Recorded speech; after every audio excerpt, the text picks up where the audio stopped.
Mesdames et messieurs, Pascal est de retour for another episode of Pep Talk UK Television. Big up all the Francophiles all around the world, and big up to my UK family. And today we'll be talking about the new season is upon us, the new Premier League season is upon us. And as you know, traditionally in Great Britain, there is the Community Shield that is played every year before the start of the season, and it's an opportunity for, it's almost a celebration to commemorate the beginning of a new season. And in this forthcoming Community Shield, there is a game taking place between Manchester City, the winners of the Premier League, of last season's Premier League, and Chelsea, who were the winners of the FA Cup. So therefore, the two teams come together and they play each other for a Community Shield, which is, it's considered a lesser trophy. The reason being is because, you have effectively two champions playing against one another, and that also gives the opportunity for them to play one another and for one of the team to become victorious and to win a Community Shield. So it is considered an FA trophy by the FA. So for those who seem to think that is a lesser trophy, yes, to some extent, but to get there, let's not forget that you still have to become either a Premier League champion or FA Cup champion. So, you still have to be good enough to get that Community Shield anyway. So I think that is a trophy that is to be respected to some extent. Now, in terms of the teams that are going to be playing with one another, we have a Manchester City team, which is currently managed by Pep Guardiola. And we also have Chelsea, who's managed by another team, by another manager, which is Sarri. As you know, Conte was sacked last year. Sarri comes from Napoli. He has a very good, interesting style of football. Pep Guardiola rates him quite highly. And also, I think that it'll be interesting to see how Chelsea, perform, because Chelsea didn't finish particularly well last season. They were 5th in the league. Manchester City broke all the records that could be broken as far as the point tally. I believe they earned 100 points, which has never been achieved before. And Pep Guardiola is obsessed with winning. And I believe that despite the fact that some of his players may not necessarily be playing, for instance, the World Cup players, the De Bruyners of this world, the Sterling perhaps may not be playing, and Aguero, I'm not too sure. There are talks of him potentially coming back because, obviously, as you remember, France knocked out Argentina. Vive la France. But it could well be performing on that particular game. I'd expect Aguero to play, but I still believe that he's going to be a weakened and depleted Manchester City team. And as for Chelsea, they do have a few players. I understand that Willian has been reporting late for training, which tells me that he's not particularly up for it. There were talks of him joining Barcelona. That's not yet happened. By his behavior and his conduct, you could argue that he wants to go. But in terms of the Chelsea team, Olivier Giroud, of course, who needs to be playing, he needs to be scoring, of course. And we also have the likes of Batshuayi, who will also be coming back. Morata, who's been playing against Arsenal, in the preseason friendlies. Unfortunately, he's not been playing well as he should be. But they're certainly going to be, I do not expect to be the full-strength squad. Of course, my compatriot N'Golo Kante will also be, we should be featuring in the team, but again, he may well be given an extended leave. So on that basis, I would say that it will be pretty evenly matched, game, because we have a number of first-time players that may not necessarily be playing in that match on Sunday.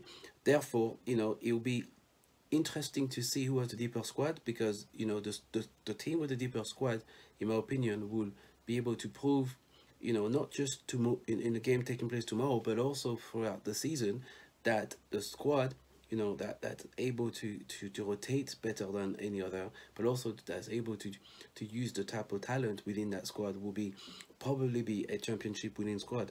And that Manchester City have been able to demonstrate that, as well as the likes of Chelsea in the past, and of course Manchester United, will also be trying to bulldoze their way through to a title winning victory. Mourinho now needs to win the title. So, but enough of that. We'll probably discuss this later on, throughout the season. But as for tomorrow's game, I predict that Manchester City would carry on from where they left off. Pep Guardiola has had some time to, to train his players, and I think that the game will be an evenly matched game for the first 10-20 minutes, but I think that Manchester City will begin to show us and to remind us of how good they are. And Pep Guardiola, as I said before, is obsessed with winning, and he wants to win that Charity Shield, and I think that it would be a Manchester City victory. I predict a 2-1 victory to Manchester City. I don't believe that the game will go beyond 90 minutes. I think that it could potentially be half-time, full-time Manchester City, by Manchester City going 1-0 up at half-time, and obviously them maybe going 2-0 up after the second half, and Chelsea scoring one goal for consolation. But I don't think that Chelsea will have enough to trouble Manchester City. I think that Sarri's style still needs to be embedded in the squad. There is still a number of disgruntled individuals, like I said before. Willian not necessarily interested in coming. Hazard may not necessarily be featuring in that team tomorrow. I'm looking forward though to that Hudson-Odoi, superb player. He's proven to be a bit of a handful. He played very well against Arsenal. He gave Bellerin some some nightmares, and Hudson-Odoi should certainly prove to be an uncovered gem. Those who know Hudson-Odoi of the youth squad, particularly the under-21 squad that won the World Cup, will know that he was instrumental in that victory, of winning that tournament for England. So I think that there's a big future for him at Chelsea if he's allowed to play. I've got the feeling that Sarri will also employ him a lot more, and I think that he certainly is needed. And to me, the two players to watch tomorrow will be Sané and Hudson-Odoi, the young bucks. Those two boys, will potentially could make the difference in the game tomorrow, and will have, undoubtedly some kind of influence in that game. Sané, have been omitted from the World Cup, has a lot to prove. I believe he was unlucky. Perhaps, it's another discussion for another time, but, the recent retirement of Ozil, based on racial discrimination could be a reason why Sané himself wasn't part of the team, although Boateng is a defender, but you never know. A lot of people do things for various reasons, but, the fact that Sané did not go to the World Cup, I think he'll become a refreshed player, and he want to remind us that he's one of the top players in the Premier League, but also in the world. So I would like to see Sané tomorrow, impose himself on that team, and show the rest of the world what he's been missing, because he could have been a star of the tournament. Unfortunately for him, he wasn't allowed to go. And for Hudson-Odoi, already a lot of pressure on his shoulders. A lot of Chelsea fans are rating him very, very, very highly. Shout out to Louis Beneventi. And, we would like to hear more from you to see whether my predictions wrong. Do you think that Chelsea could win tomorrow?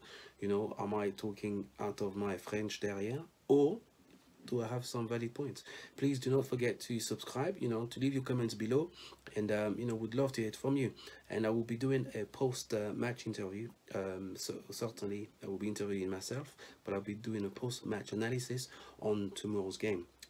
So it'll be good to hear from you then also. In the meantime, do not forget to subscribe to Pep Talk UK. Do not forget to follow Shazmac, ProBees, myself, Pascal Desade, sur Twitter et sur Instagram. À la prochaine, et bonjour à tous les Français. À la prochaine, on s'en va. Au revoir.